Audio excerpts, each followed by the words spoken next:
I guess the core of the question is, are there things that people ought to be thinking about as they do digitization such that they can also migrate into M365 at the same time? In other words, kill two birds with one stone. And Scott, why don't you tackle that one first?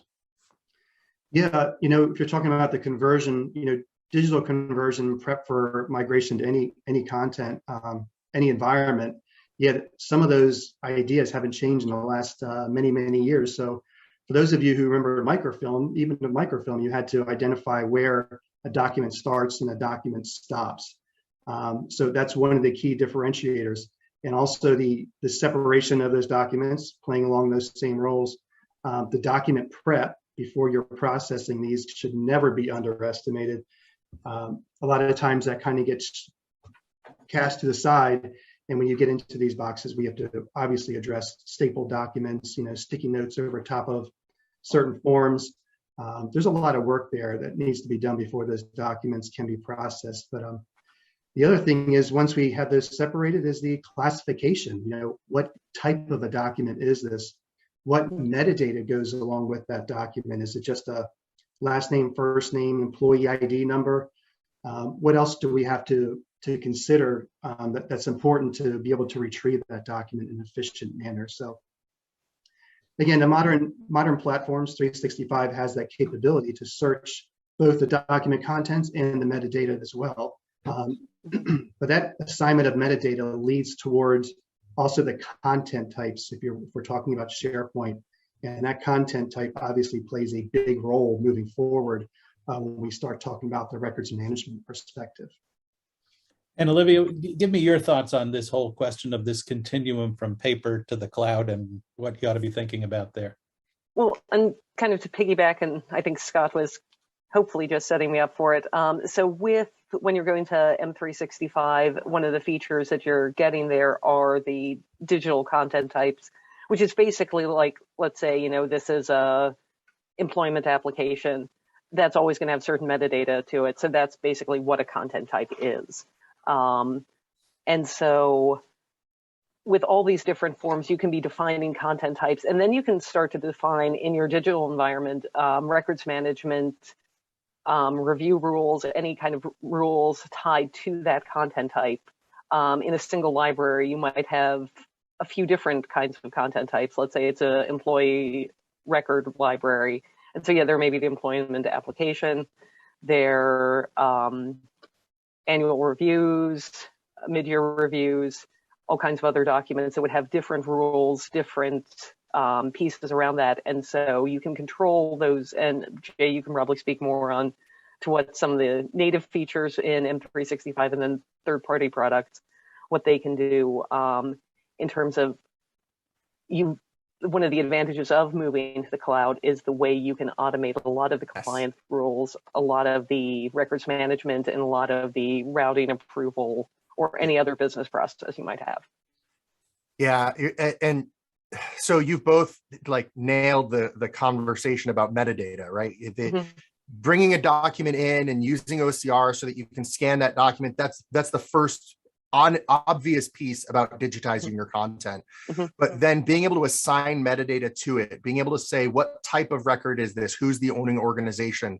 And then also, frankly, being able to identify if it's a contract, what's the contract end date?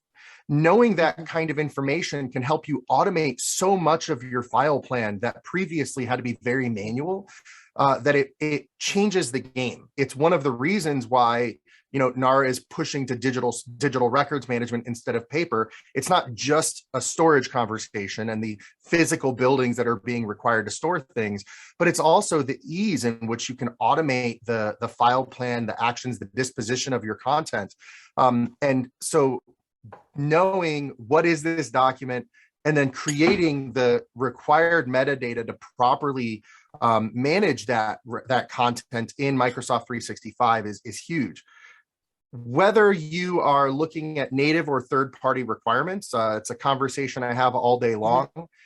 You got to know what kind of license are we going to have in the destination. Now, Microsoft will tell everyone buy E5, and that is a reality in many cases. But knowing if you have E5 or E3 and knowing what comes with that, the automation capabilities, that's the first step on the capability side of knowing how successful we're going to be. And then looking at third parties for filling the gaps, whether it's a reporting gap or it's a limitation in how we're using, labels and what, how many labels we can have, or it's as an organization, are we so big that a single file plan isn't the right approach, and having different file plans for different types of organizations. So you really have to be considering those things as you have the digitization conversation, because if you don't, then you're probably just scanning your content in, and you're missing the capture of the right metadata to be successful in the future. So it really comes full circle. So, and this is for anybody, this question just popped up. As you go through the automation process, and as you look to take advantage of some of the automating capabilities that exist now that maybe didn't exist before, this person asked her, do you find that people are going back and trying to simplify some of those file plans and some of those retention schedules and, kind of this whole big buckets argument? Do you find people doing that, or just wishing they could do that? I mean, the short answer is if they're not, they're making a mistake. Yeah, definitely. Probably a lot of wishing there, I would say, definitely. But yeah, the bigger bucket, just making your life a whole lot easier moving forward. Yep. Yeah, and Jay, I was thinking in particular when you were talking about event-based retention schedules and disposition schedules are so problematic, because sometimes those dates are easy to identify and automate, right, and sometimes they're, it seems like nothing from a manual perspective to put that requirement in, but from an automation perspective, it becomes very problematic if that's not an easily identifiable field that you can incorporate. One of the keys that we've identified in this specific conversation of how do I modernize my file plan is looking at the requirement in the GRS or whatever your guiding record schedule is, and trying to identify what makes sense for us. And a great example of what I mean by that is there is in the general record schedule for the federal government many requirements, I guess there are many requirements that say when no longer relevant to the business. And this is my favorite requirement because you can't quantify that. However, what we've found is that most records managers and even NARA are accepting of the identification of something.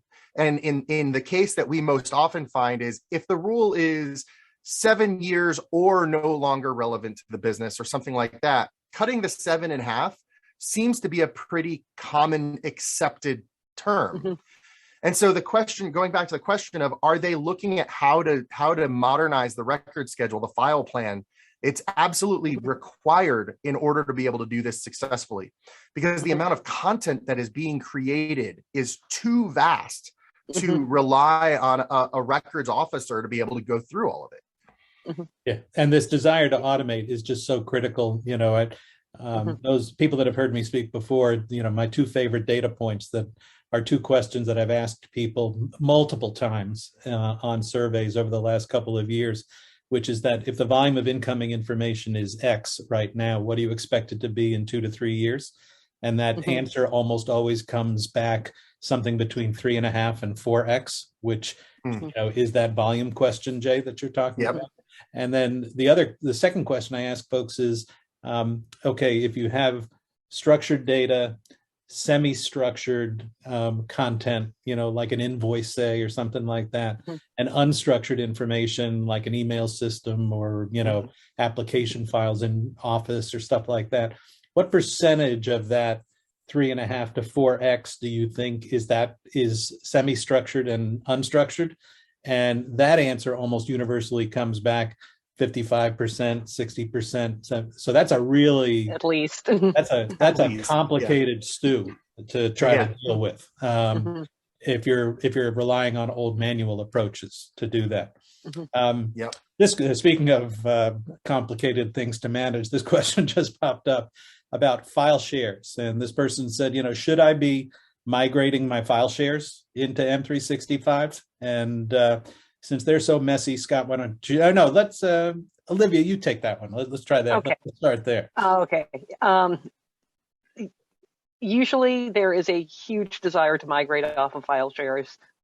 Big fan of migrating off of file shares, but it is much easier said than done. Very often file shares get, a total Wild West. Even in some of the more structured environments, they still do get, and then you have people with their personal drives with duplicate files. So what we found is going by group by group. Okay, let's take a look at this. And again, it does come back to what we were talking about earlier about identifying the content types, seeing what metadata we can pull even from the file shares, so that when we are migrating up there, especially with some of the third-party migration tools out there, we can be assigning content types as we're moving in there. And one of the things that does come up in moving off of file shares is getting off of folders and into metadata. One of the issues in Office 365, I'm sure many of you were used to, the URL limit. And anytime there's a folder, that's making the URL longer. So you kind of have to, sometimes you may, especially in some of these file shares where you've got folders within folders, 10 levels deep, you just have to get away from them.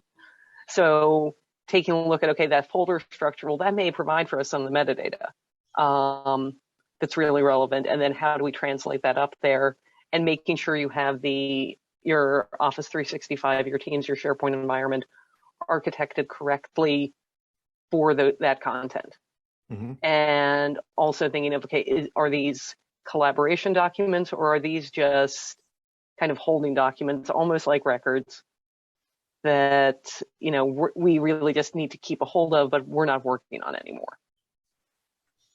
Jay, give me your take on that. Yeah, I mean, I lean towards the desire answer. Yes, you should absolutely look at moving your file shares to Microsoft 365. Actually, just had a customer reach out this past week and say, I am sick and tired of getting requests for more hardware to support my file shares when I'm in the middle of trying to get everyone to Microsoft 365. How do we fix this? And that's where the complexities come into play. The structure of Microsoft 365 is meant to be flat, not nested. And the structure of file shares are very nested. The question of, does it go into OneDrive or into a team or into SharePoint? There's no easy answer. I keep hitting my straw. Sorry about that. There's no easy answer for how to do that. And frankly, most migration projects are plagued by this idea of a simple migration, because we've spent so many years doing lift and shift rather than evaluating our content and deciding what should we move. So yes, you should be moving your file shares. You should be looking at what in my file shares is appropriate to go into that environment. And then once we've identified what isn't, we need to figure out why. If it's not appropriate to move into Microsoft 365, then we have to determine, is Microsoft 365 the ECM that we are talking about it being, or is there something else? Is this content, Olivia, you mentioned, is it temporary content that's ready to be disposed of? Is it departmental information, policies that needs to go in this specific location? You have to make time to evaluate that. It's very much you should do it, but it's by no means an overnight process at all. And the bigger your file share is, the longer it's going to take. And also, going to a file share doesn't mean everything moves. Yes. Right. It goes. I think of the old Barney song, "Clean Up, Clean Up." For those of you who remember Barney, it's just going through those drives. I know it's an it's an enormous task, and we've seen some of these engagements we've been on where our customer goes in and actually commits to this, and we'll see like a 60% reduction in content. It's just a lot of it is just And we've seen more than that sometimes. I don't want to call it garbage. It's just things that you don't need to keep. And that's the perfect opportunity. Getting people to do that is extremely difficult. We all know that. Yep. But it's a great opportunity to clean that up. And, we've talked before as well as, do you have to move that to 365? Well, I mean, there's in-place records management as well. You can do that as well if you're not going to move to 365. But that cleanup is it's a huge task, but it's definitely worth it. It is, and we've seen clean, like you mentioned that I think you said what, a 60% reduction, Scott, or yeah. We've seen very similar things. Whenever we talk about migration with customers, whether the source is a file share or it's a SharePoint on-prem solution or something else, the very first part of that is understanding what is that data. And so you might want to look for ROT, redundant, obsolete, and trivial data. After you've done that and you've determined, the items in this file that are older than 20 years that aren't identified as a record, we don't care about them, as an example. The next thing is to look at the business information about that. And we often have conversations with customers about scanning their content with relevant business rules to identify, is it a cafeteria menu? Like, we can find those really easily by putting a few keywords in our search terms. Is it a record of an employee contract? Again, really easy to find certain types of records, right? So helping them first identify the ROT, and second, identify specific known requirements for business rules to find specific types of information really does help to limit the amount of information you're looking at.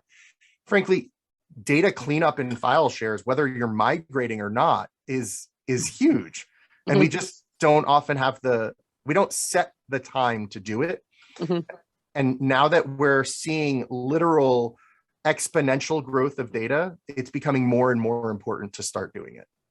And there's an interesting change management dynamic that goes there, because everybody is very, very conscious of, Jay, how much garbage there is on your file share, and Olivia, how much there is on yours, and Scott, how much there is on yours. But there's certainly none on mine, and please don't monkey around. And one client I was working with, as they tried to implement automated disposition of some of the junk content on this, is that they started internally circulating hashtags like, don't touch my data, and that kind of thing.